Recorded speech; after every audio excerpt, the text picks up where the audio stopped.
모든 것이 제 불찰이고 제 부덕의 소치입니다. 국민 여러분께 먼저 죄송하다는 말씀, 진심 어린 사과의 말씀부터 드리고 그리고 이 국정브리핑을 진행하겠습니다.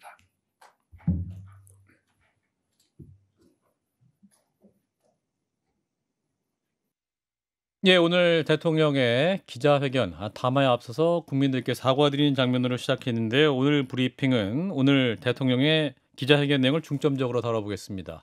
먼저 오마이뉴스의 곽우신 기자와 함께합니다. 어서 오세요. 네, 안녕하세요. 네, 그리고 김웅전 의원님, 박성태 실장님 어서 오십시오. 안녕하세요. 예, 자 먼저 대통령이 오늘 기자회견에서 김건희 여사의 국정개입 의혹에 대한 입을 열었는데요. 해당 발언도 영상으로 듣고 이어가겠습니다. 대통령 부인이 대통령을 좀 도와서 어쨌든 선거도 좀 잘 치르고 국정도 남들한테 좀 욕 안 얻어먹고 좀 원만하게 잘 하기를 바라는 그런 일들을 국정농단이라고 그런다면은 그거는 국어사전을 좀 다시 좀 정리를 해야 될 것 같다는 생각은 좀 들고요. 아침에 이렇게 일어나 보면 5시, 6시인데 안 자고 이렇게 엎드려서 제 휴대폰을 놓고 계속 답을 하고 있는 거예요. 그래서 미쳤냐? 지금 잠을 안 자고 뭐 하는 거냐? 그랬더니 아니 사람들이 이렇게 지지하는 사람들 또 뭐 이런 것 좀 잘해라 하는 사람들이 있는데 고맙습니다라든지 뭐 잘하겠습니다라든지 잘 챙기겠습니다. 아니 뭐 답을 해줘야 하는 것이지 조금이라도 누구한테 도움을 받으면은 말 한마디라도 이렇게 인연을 딱 못 끊고 말 한마디라도 고맙다는 얘기를 해야 된다는 그런 거를 좀 가지고 있다 보니 이런 문제가 좀 생긴 것 같습니다. 예, 대통령은 이 발언을 하면서 김 여사의 대통령에 대한 조언을 국정농단화하는 것은 맞지 않다. 국어사전 정의를 바꿔야 된다. 이 정도까지 말을 했죠? 네, 그러니까 국정농단이라든가 국정개입이라는 규정에 상당히 좀 거리를 두는 모습이었는데요. 예. 그러니까 배우자가 이제 공직자는 물론 아니지만 대통령 부인은 대통령과 함께 선거도 치르고 또 도와야 하는 입장이다라고 했습니다. 예. 그러면서 참모들에게 대통령이 약간은 많이 친다는 얘기가 있던데 당신 좀 부드럽게 하라 이렇게 이제 김건희 여사가 얘기를 했는데 이런 말이 국정 관여라고 할 수는 없을 것이다 뭐 이런 말도 했는데요. 예. 특히나 이제 김건희 여사를 향한 최근의 여러 비판 여론을 향해서 제가 검찰총장 할 때부터 저를 타깃하는 것이지만 집사람에 대한 건 뭐 침소봉대는 기본이고 없는 것까지 만들어서 악마화시킨 게 있다라면서 가릴 건 명확히 가려야 한다. 공직 생활을 오래 하면서 공사를 분명히 구분할 것을 신조로 해왔다. 뭐 이렇게 이야기했습니다. 예. 그러면서 어느 누구라도 보고 절차를 밟도록 했고 직보도 있긴 해야 하지만 개통을 밟지 않고 일하는 데 대해서는 받아들인 적이 단 한 번도 없다. 이렇게도 강조했습니다. 예, 그리고 대통령 본인과 김건희 여사가 당선 전에 쓰던 휴대전화를 바꿔 써야 했다.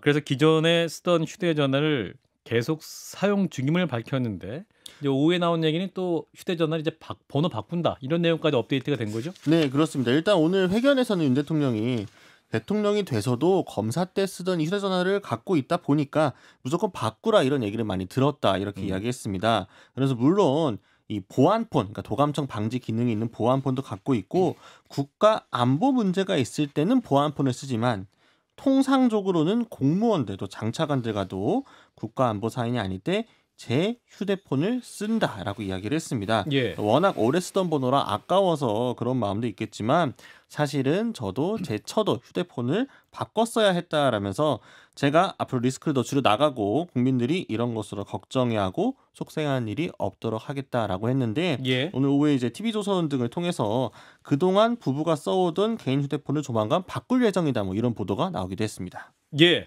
자, 오늘 대통령의 2시간 20분 동안의 기자회견 담화까지 포함해서 그 정도 시간이 소요됐는데요. 자, 일단 당초 오늘 기자회견을 미뤄야 된다 의견을 주셨던 우리 김웅전 의원님 오늘 어떻게 보셨는지 총평부터 해주시면. 뭐 역시 우리 대통령은 기대에 어긋나시는 법이 없고 예측 가능하신 분 같아요. 뭐 이렇게 될 것이라는 건 다 예측을 했지만 정말 너무 예상 그대로 하시니까 맥도 빠지고 뭐 저는 첫 번째 질문에 대해서 답변을 하시는 사과를 하게 된 계기가 무엇이냐라고 이야기를 했었을 때 예. 사과를 하는 것은 부끄럽지도 않고 국민에게 고마워서 한다. 음. 이런 취지로 답변하시는 걸 보고 그때부터는 안 봤어요. 그때부터는 안 보고 참 점심 때 너무 속이 상해서 술도 마시고 참 착잡하더라고요. 착잡하고 다시 한번 느끼지만 왜 이런 자리를 가지셨는지 무슨 생각을 하시는 건지 이런 자리를 가지고 이런 멘트를 하시면 국민들이 납득을 하고 이해를 하고 아 그런 면이 있었구나라고 생각하신 건지 그게 너무 궁금하고 그냥 뭐 좋은 점을 자꾸 생각하려고 했어요. 야 그래도 사과를 하셨잖냐. 근데 저희가 봤을 때 사과 중에 제일 안 좋은 사과는 뭐냐면요. 그래 뭐 그렇다고 치고 일단 뭐 내가 잘못했다고 치고 해요. 그거는 사과가 아니고 상대방을 더 화를 돋구는 화법이거든요. 예.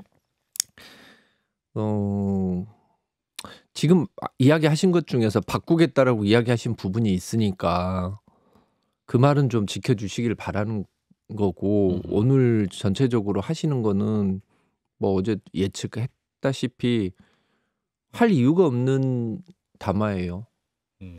뭘 얻었습니까? 얻은 게 없습니까? 없죠. 그래도 90도로 국민 앞에 고개를 숙이면서 사과를 근데 했는데 사과를 했는데 왜 사과를 했는지 이야기 들으셨어요? 대통령이 왜 사과했는지에 대해서 지금 답을 들으신 분이 있나요? 거기에 대한 질문이 두 개가 더 나왔는데 첫 번째 바로 이어진 사과에 대해서는 대통령이 얘기한 건 임기 반환점이 됐으니 대통령이 사과를 부끄러워하면 안 된다. 국민에 대해서 감사하는 마음을 가져야 된다. 그런 의미 전혀 무의미한 사과라는 설명이었고 추가로 맨 끝에 또 질문이 나왔습니다.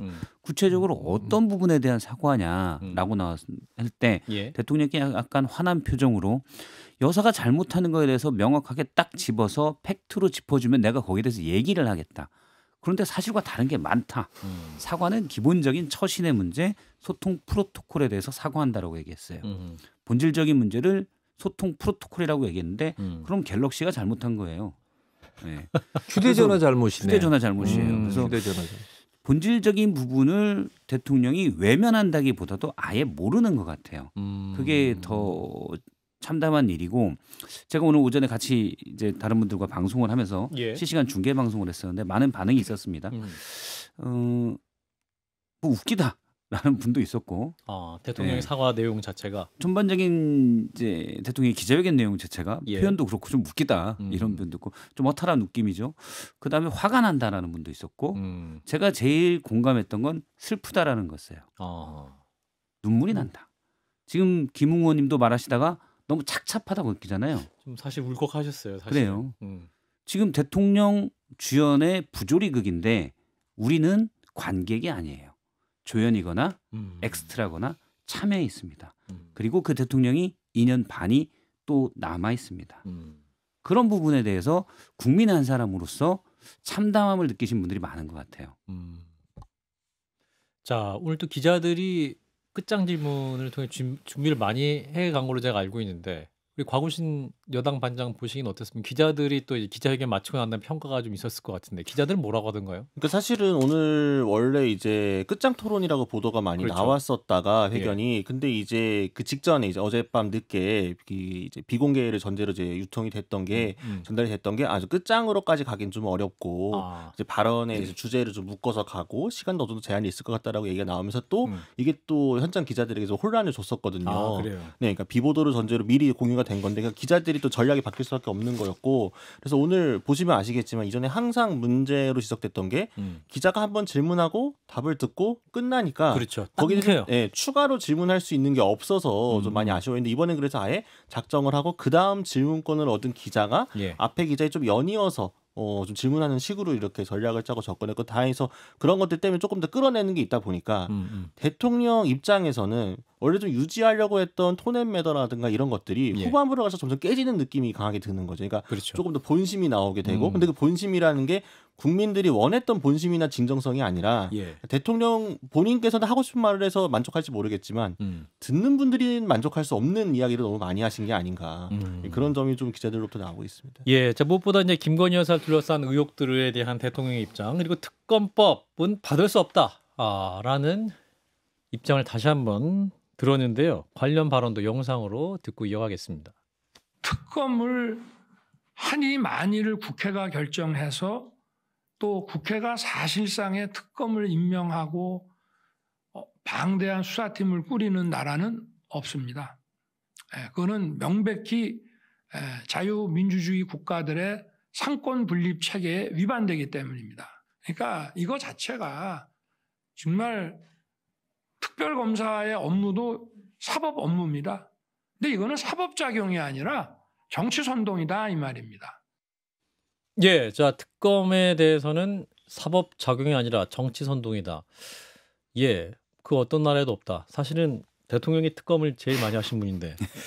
자 이제 김건희 여사 특검법이 삼권 분립 원칙을 위배하는 것이다라는 것이고 이제 불기소 처분 내려진 김 여사의 주가적 수사에 대해서 입장이 있었는데 그 간략히 말씀 주시면. 네, 그러니까 이제 지금 김건희 여사 둘러싼 각종 의혹에 대해서 소문이고 자기들 그러니까 야당들이 만들어낸 것이지 객관적인 근거가 없다라고 반박을 했습니다. 예. 이어서 도이치모터스 주가 조작에 대해서도 김건희 여사 개입 의혹이 김건희가 나올 때까지 수사를 했지만 결국 기소를 못하지 않았느냐라고 반문하면서 일종의 이제 무고를 주장했습니다. 예, 자 이 부분 김웅 의원이 어떻게 들으셨습니까? 아니 특검이 우리나라 법에 특검법을 만들 수 있게 되어 있어요. 그리고 과거에 특검 제도가 수차례 있었고 예. 그거에 대해서 헌법재판소에서 이거는 위헌이다라고 이야기 나온 적이 없습니다. 아마 지금 대통령 취지는 특별검사를 대통령이 임명하는 게 아니고 사실상 야당이 임명을 하는 것 자체가 상권분립 위반이다. 뭐 이렇게 이야기를 하신 것 같은데 예. 실제로 그렇게 국회에서 야당에만의 추천권을 부여한 특검법도 있었고 그때는 아마 그 법안에도 아마 대통령께서 그때 참여를 하신 걸로 저는 알고 있고요. 예.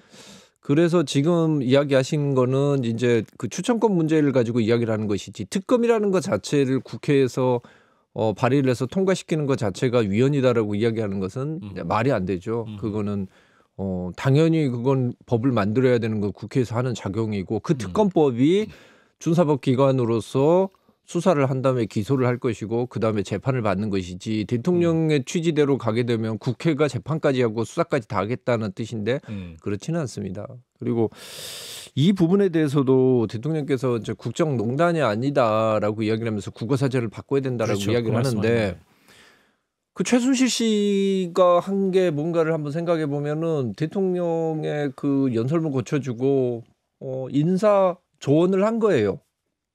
근데 그것도 그럼 도와주는 이야기고 조언을 한 거고 그렇게 열심히 최순실 씨도 대통령을 도와줬지 않습니까? 그때 당시에. 근데 그거는 국정농단이라고 했고 본인도 그 부분에 대해서 수사를 하신 분입니다. 그건 국정농단이 보통 아니라고 한다고 하더라도 국정 개입은 되는 거예요. 그리고 뭐 공사 구분 확실히 하셨다라고 이야기를 하는데 김건희 여사하고 저기 우리 저 한동훈 대표하고 그때 당시에 검사였었을 때 수백 통의 카톡을 나눈 거 맞습니다. 그건 공사 구분입니까? 저는 그건 공사 구분이라고 생각하지 않고요. 그리고 뭐 일십 문자라는 것도 있지 않습니까? 그 문자 자체도 보면은 공식적인 그런 공사 구분이 이루어진 형태로 의견 교환이 있었던 것은 아닌 거고요. 예. 무엇보다도 지금 나오고 있는 그런 문건들에서 공천에서 어느 정도 영향력을 미쳤다라는 게 이게 나오고 있는데 이게 공사 구분인 건지 디올백을 이렇게 뭐 받으시고 이런 것 자체가 공사 구분이 확실히 이루어지는 것인지 저는 지금 대통령께서 공사 구분이라고 이야기하는 게 어떤 부분인지에 대해서 정확히 납득이 안 되는데 국민 여러분이 봤었을 때 지금 여사께서 공사 구분을 지금까지 누구보다 명확하게 해오셨다라고 생각할 사람은 제가 보기에는 대통령 한 분이신 것 같아요. 그래서 기본적으로 일단 제가 봤을 때 국정 개입의 흔적은 너무 많은 거고 예. 공사 구분은 제대로 안 된 게 맞는 상황에서 수사가 제대로 이루어지지 않았고 수사 과정에서 출장 수사 정도 이루어지고 있는 상황인데 예. 국민들이 그걸 납득을 하겠습니까? 불기소 처분을 받았기 때문에 다시 수사를 하면 안 된다라고 이야기를 하면 과거에 이명박 대통령 같은 경우도 BBK 사건은 무혐의 결정이 났었습니다. 그런데도 특검을 해서 다른 내용으로 가지고 결과가 바뀌었죠. 처벌을 받으셨고요. 그러니까 지금까지 전례에 비춰봐서 다 안 맞는 말씀을 하신 것 같아요. 근데 왜 이런 부분들에 대해서 이렇게 과거의 전례하고도 맞지 않고 그리고 이 사건들 중에 대부분은 대통령도 직접 관여를 하셨습니다. 공무원 수사에. 시절에서 예. 수사에 관여를 하셨습니다.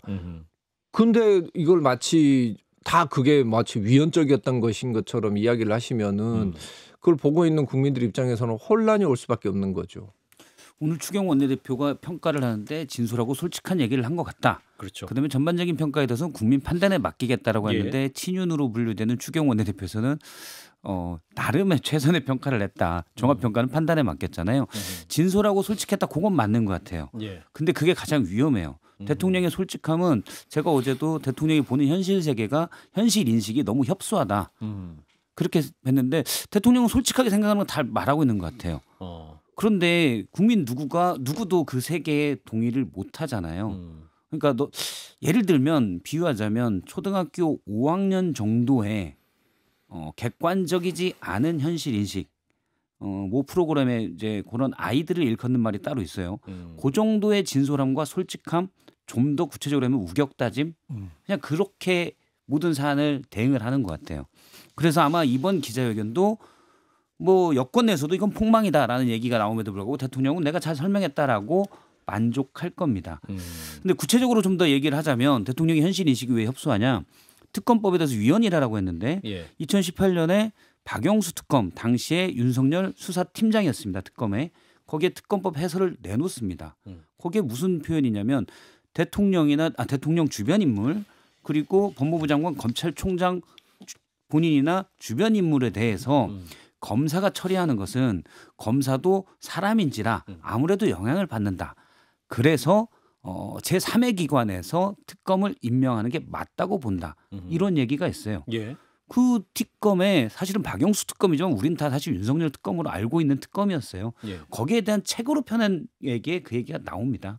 그리고 특검에 대해서 검찰 수사가 미진하면이라고도 얘기하는데 2년 동안 탈탈 털었다. 뭐 이런 얘기도 하는데 수사가 본격화된 거는 우리가 JTBC에서 뭐 여러 가지 진술서 나와서 알고 있지만 예. 21년 10월부터인데 그때는 윤석열 후보가 돼 있을 때입니다. 뭐 최종 후보는 아니었지만 그래서 뭐 수사를 잘할 수 없는 그런 상황이었고 또 하나 이원석 총장이 지난 7월에 한 얘기가 있습니다. 디올백 사건에 대해서 수사에 대해서 특혜도 성역도 없다라고 했는데 거기에 대해서 사과드린다고 했어요.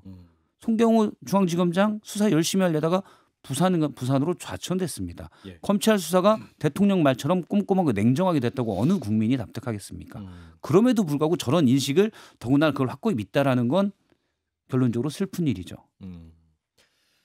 김건희 여사 특검법에 대해서는 인권 유린이다. 뭐 이런 발언도 있었는데 명태균 씨에 대해서도 재차 선을 긋는 발언이 있었습니다. 그 발언도 영상으로 듣고 계속 말씀 이어갑니다.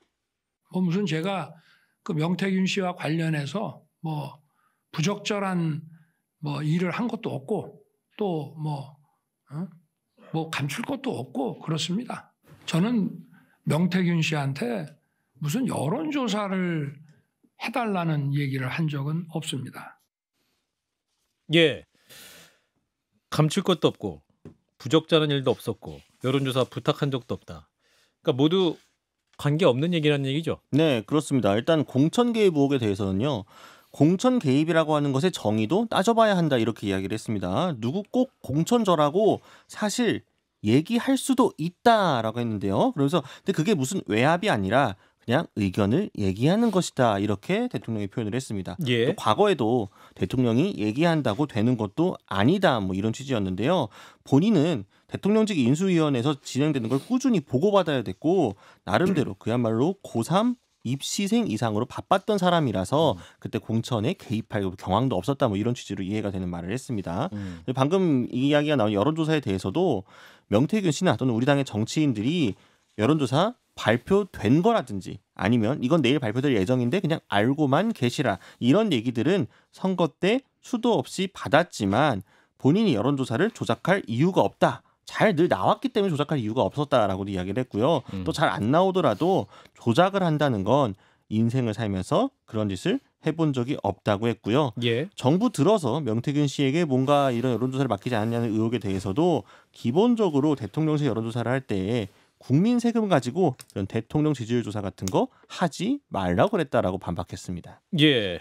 아까 국정농단의 정의가 필요하다라는 말이 있었고 이번엔 공천 개입도 정의를 따져봐야 된다. 김건희 여사에 대한 특검법은 인권 유린이다. 이런 말을 종합해 보면 뭔가 그 수사도 염두에 두고 하신 말씀이 많은 것 같다라는 생각이 드는데 오늘 먼저 김웅 의원님 말씀 주시고. 일단 뭐 저는 대통령 스타일로 봤었을 때 명태균 씨한테 여론조사 좀 해봐라. 야 어떻게 되고 있냐 이런 거 여쭈고 이야기하시는 건 아니에요. 이 부분에 대해서는 거짓말하신 건 아닐 거예요. 예. 근데 명태균 씨하고 엮여 있는 건 사실이죠. 왜냐하면 본인이 뭐 이거 김영선이 공천 주라고 했더니 당에서 말이 많더만라고 이야기를 했고. 그리고 나서 본인이 공천에 어떤 영향력을 미치지 않고 거기에 어떤 결정권이 만약에 없었다고 하면은 그런 통화를 할 리도 없고 명태균 씨가 그 전화를 받고 죽을 때까지 이 은혜를 잊지 않겠다라고 이야기를 하는데 예. 그냥 나는 의견만 줬어라고 이야기를 하는데 명태균 씨는 죽을 때까지 의견만 준 분한테 이 은혜를 잊지 않겠다라고 이야기를 하겠습니까? 예. 그건 앞뒤말이 잘 안 맞는 거예요. 어찌됐든 이 부분에 있었을 때는 명태균 씨가 계속 조르든 어쨌든 그리고 여사가 좀 내일 저기도 안 온다고 하니까 취임식에도 안 온다고 그러고 하니까 뭐 하나 들어줘라라고 해서 이제 이야기를 하셨겠죠. 예. 근데 이걸 가지고 뭐 예를 들어서 그냥 의견을 줄 수도 있다라고 이야기를 하는 건데 그것도 맞아요. 그리고 과거에도 이 정도는 해왔는 거죠. 근데 사실 이런 부분에 있었을 때는 내가 이런 사람하고 그때 당시에 정치를 하면서 엮였던 거에 자체가 잘못된 것이다. 반성을 하겠다. 그리고 어찌됐든 간에 당에서 그런 이야기를 할 때 내가 그 의견을 냈는데 그 의견을 낸 부분에 대해서도 사실은 좀 뭐 당선자 입장으로서 좀 부덕의 소치였던 것 같다. 불찰이었다. 예. 앞으로는 그런 일 없을 것이다. 최소한 이 정도는 이야기를 해 주셨어야 돼요. 마치 아무것도 아닌 것처럼 이야기를 하시지만 얼마 전에 그 녹취가 나와버렸잖아요. 죽을 때까지 이 은혜를 잊지 않겠다라고 이야기를 하는데 그런 명태균 씨는 이상한 사람인 거잖아요. 그냥 말만 전달해 줬는데 죽을 때까지 은혜를 잊지 않아요. 그게 이제 22년 5월 9일 녹취인데 예. 대통령이 객관적인 사실도 부인하는 거 보면 당시에 공천 얘기 한 적이 없다.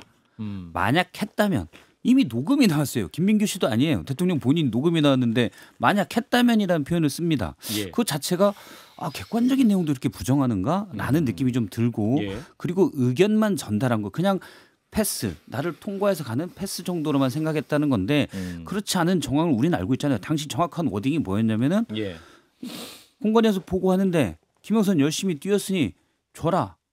그리고 당에서 말이 많대? 이거잖아요. 이건 패스가 아니죠. 본인의 의견으로 흐름을 바꿨다고까지 볼 수 있는 거고 예. 또 하나의 정황이 지난 총선 때 비례대표 공천 때 본인의 절친인 주기환 위원장이 광주시당 위원장이 비례대표 될 수 없는 후순위를 받자 바로 18시간 만에 사퇴를 시켰어요. 저는 대통령이 공천 결과에 이렇게 삐진 건 처음 봤어요. 그래서 민생특보를 시켰잖아요. 예. 그러면 그것도 우리가 충분히 유추할 수 있는 이건 뭐 거의 맞을 텐데 어떻게든 의사를 표시했는데 당에서 그 의사를 안 받아주니까 화를 낸 거예요. 예. 그런데 오늘 대통령은 나는 거기에 관여하지도 않고 그냥 패스. 그럼 누가 좋다고 하면 의견만 전달해 준다. 이것과는 안 맞잖아요. 그런데 저 말을 정말 진솔하게 얘기한다는 게 놀라울 뿐이죠. 화를 내면서. 그리고 진솔하게 주라고 말은 했다고 말씀하셨어요. 근데 이제 분명히 국민들이 대통령이 공천에 영향을 세게 주고 있구나라고 믿고 있는데 예. 나는 그냥 패스만 시켰을 뿐이야. 라고 솔직한 표정으로 얘기하는 게 이해가 안 되는 거고 덧붙여서 하나 얘기하자면 국정농단이나 앞서도 공천 개입의 정의 국정농단에서는 국어사전을 바꿔야 된다라고까지 했는데 예. 여러 공공기관들이 지금 제 역할을 못해서 이 문제로 국립국어원이 부담을 갖지 않기를 바랍니다. 알겠습니다. 제가 내가 많이 참조했던 곳이어서 예, 괜히 고민하지 마십시오. 예, 지금 김규환 실장이 또 대기하고 있어서 일단 여기까지 하겠습니다. 곽우신 기자였습니다. 고맙습니다. 감사합니다.